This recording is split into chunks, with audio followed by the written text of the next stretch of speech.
এই কি করো? আসসালামু আলাইকুম হুজুর। এই তুমি এখানে দাঁড়ায় করলা কি? হুজুর মুদলামি হিনে। কি তুমি দাঁড়া থেকে পেশাব করলে তা আবার সালামও দিলে?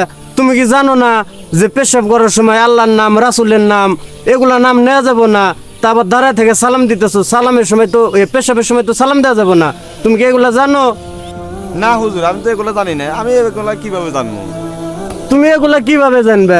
তুমি তো শয়তানের খালাতো ভাইয়ের মতো দাঁড়ায় প্রস্রাব করতেছো। তোমাকে তো দেখে মনে হইতেছে তোমার মাঝে শয়তান বিরাজ করছে।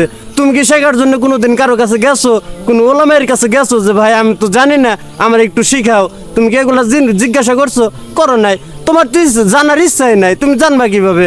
আর একটা কথা কি জানো, যে দাঁড়ায় থেকে পেশাব করলে হুজুর পাক সাল্লাল্লাহু আলাইহি ওয়াসাল্লাম বলছে শরীরের জন্য অনেক ক্ষতি হয়, আর যদি বসে থেকে পেশাব করে শরীরের জন্য কি উপকার হয়। তো ভাই আর দাঁড়া থেকে কি পেশাব করবো না? যারা দাঁড়া থেকে পেশাব করে তাদেরকে কি বলে? শয়তানের ভাই বলে।